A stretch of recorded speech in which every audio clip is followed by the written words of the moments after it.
Hey everybody, welcome back to Stamping School. This week I'm using Silly Goose, which was one of my first purchases from the Stampin' Up! Mini catalog back in January. Page 27, it's just a standalone stamp set. Interesting though, you can purchase this in clear, which is the rubber, or photopolymer for the same price, $25. So watch those. Some stamp sets they're offering in both the red rubber cling, which is the C. Some people think C is clear. It's really not, it's cling. And then the P is photopolymer, which is the completely see-through clear ones. Not to make things more complicated. Anyway, I got it in the cling, which is the rubber, for no reason other than the fact that I didn't notice it was available any other way. But it's a really cute stamp set. I got this one first because we had a goose named Cecil growing up. He was a white farm goose, and I lived in northern Michigan, and he was so much fun. So this brought back good memories. This is my inspiration card. This is from one of my team members, Debbie Mookie, in Mayville, Wisconsin. And if you're anywhere near Mayville, you've got to go to her classes because she's just so darn talented. Anyway, I love this card so much. She used the Regency Park designer paper. It folds flat, 5.5 by 4.25 when it's folded in the envelope, but it stands up and it's really cool. Now, she does hers a touch different than what I did. She cuts hers off. Mine will go all the way down, and I'll tell you why. Not that there's any, I mean, both work fine, but I just have a different way. And then her card, when it's stretched out, this is 8 inches and mine will be 8.5. So it'll be 5.5 by 8.5. But when it folds, it's still the same size. So just a few little differences between my front step card and hers, but I love this card so much. So using the Silly Goose, this was the first one that I did, and I used the same Regency Park paper. And we're going to do a little bit of masking so he stays white. And with the paper, goosebump, so cute. Okay, that was one of the ones I did. And then I did one in blues. Right there, I did it in dark blue, dark navy blue. And more of the Regency Park paper, and then added some of these.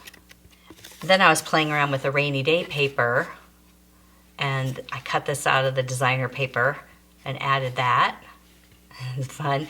Then I thought, well, could I do this designer paper, this piece, with the Silly Goose? So that's what I'm going to do next. Now let me show you how to cut this. You need something to score with, your paper trimmer or something. This piece of paper is 1/2 of a sheet of cardstock, 5.5 by 8.5, and that's just where my card and Debbie's differ just a little bit. She stops at 8, and I go to 8.5. And then what you want to do is you want to score at 3 inches, 6 inches, and then 7.25. And that is going to give you your mountain, your valley, and your mountain fold. That looks like that. So Debbie's is just 1/2 inch shorter here, which, I don't know if you really notice it too much. It's like 1/4 of an inch. So she uses a 3/4 inch piece of paper, and I'm going to use a 1 inch piece down here. So that's the base for the card. And then you also need a piece that's 3 inches by 8.5 inches and score at 4.25. And on Debbie's, she cuts this off on the back like that. So she only uses a little piece here, and she doesn't use the whole piece, which saves on paper. However, if you're not good with your glue and you glue up a little bit too high, which is what I found I was doing, then this will stick together. You got to be really careful. Use just the glue down the bottom, then you can use less paper. I'll show you why I do it this way. Here's the main card in balmy blue. I had some scraps left of this piece right here from that pack of paper, which is so cute. So I'm going to do a few daisies down the bottom. And this is 1 inch, and it fits on this 1.25 inch flap right here.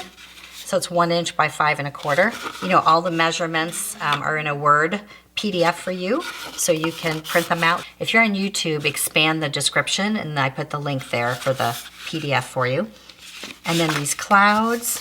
So this piece is 2 3/4 by 5 1/4, and that goes on this panel here because that panel is 3 inches. Okay, so that's what we have so far. And you could put something right here. Maybe I will. Maybe I'll put some more right there. I cut another little piece here. Thought it might be, see if you even notice it, but another little 1 inch piece here. There. All right, there's the card base right there. And then this piece goes across the bottom. So you got a little bit of glue down at the bottom. Now wherever you want it, this can go in the very middle, it can go to the left, to the right. I'm gonna go in the middle on this one. Why not? Going right to the bottom, right there. And then fold this over and glue this at the bottom.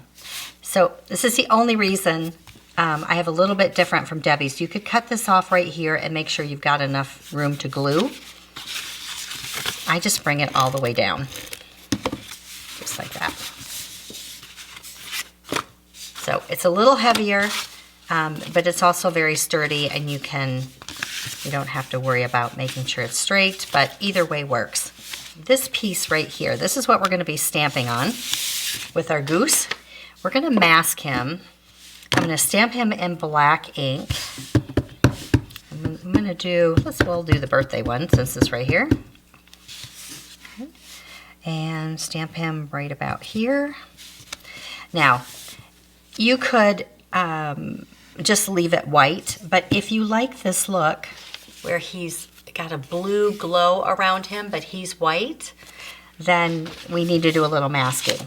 So the masking paper, Stampin' Up! Sells this. It comes in 12 sheets. It's really nice. Basically, it's very, very thin, thinner than a Post-it note. It works really well, and we're gonna stamp this on here. Now there's 2 sides to this masking paper. One side is really slick and shiny and the ink won't dry. One side is matte, and that's the side that we want to work with because that's the side that is sticky. So you'll be able to peel that apart. See, this is the sticky side. That's the side we want to stamp on. And we're going to trim it out, and you want to stay very close to the line, if not on the line. Otherwise, you'll have like a little halo effect. And I'm going to trim off that little pom-pom. I don't have to worry about that. Go around his bill. I'm not going to worry about the balloon. The balloon I'm going to color in a darker color than the blue ink we're going to sponge around him, so it won't matter. Same with his feet. I don't need to worry about his feet. I'm not going to try to cut all in there because I'm going to use a very strong yellow, and that will cover up any blue that gets sponged on there for the sky around it. So just cut his little legs off. Sorry, Cecil. Cecil was the farm goose. I don't know why I know why they named him Cecil now that I think about it, because my dad had a friend named Cecil, and Cecil was the guy that dropped the goose off. I think they traded for something. So my dad named the goose Cecil. Right. Now we take the backing off there, which can be tricky, but it's so sticky, you want to take some of the stick off.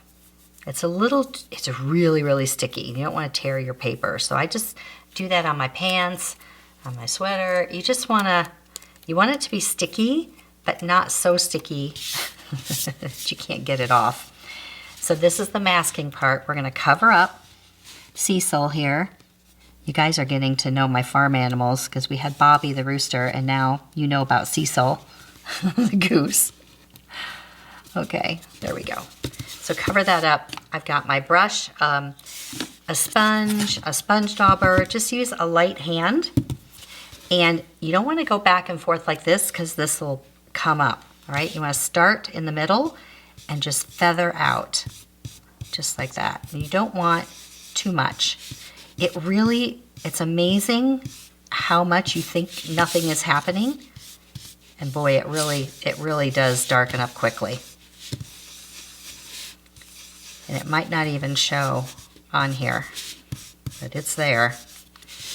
And as soon as I pull the mask off, you're really gonna see it. There we go. I got it a little heavy right there. Now be very careful with this. That way you can use this over and over again. You only have to cut it out the one time. Put it in the stamp case. And there it is. Can you see that little blue around him? And then he's nice and white. I'm using dark mango. And I did the balmy blue because the card is in here. So we're gonna give a little bit of mango on his bill, on his feet, and maybe a little bit on his tassel up here. Now because this paper is mainly blue and yellow and white, I'm going to do a green balloon. This happens to be light granny apple green. And we'll do a little striped hat. We'll do blue. Isn't he cute? And if you want to, you can also add just a touch of blue on the ends of the wings to define them down here, just a touch. And then we need to stamp the grass. I've got Pear Pizzazz, or you could do the Granny Apple Green. And in the stamp set, there's a little grass stamp, which is cute, right there. He's fun. And then the stamp at the top. So this says, a silly goose told me it's your birthday. Wish me luck. I'm going to stamp it right here up at the top. There it is. Slightly crooked, but made with love. And then this just goes right here. Now this 3-inch panel right here can be any size you want. So if you want it more skinny, like I did on this one is like two and a quarter, I think, because this little guy was only 2 inches. It can be wider. So for instance, if you want to start with this one, the Goosebumps, then maybe make this panel just a little bit bigger. So this size doesn't matter, really. As long as when you close it, it's still 4 1/4 by 5 1/2, if that's what you're going for to fit in that size envelope. Aw, I kind of like that. And I know these little guys are not available right now, these little daisies, but how cute are these to add some of these little daisies in the grass down here. I'm gonna glue some of those guys on here. They're coming back, so they say, so they're really cute, sweet little things. And then on the inside, I would do something like this with that, sending gaggles of good wishes. And again, this is a 3-inch panel, so this is 2 3/4 by 5 1/4. So it's really nice. You still have a little bit of room to sign. You could even tuck a little gift card up here, you know, so when they open it, there's a little surprise right here. It's really cute. And thank you so much, Debbie, for sending me this card, which was my inspiration to all of these other cards. We'll see you next time, everybody. See it, learn it, stamp it.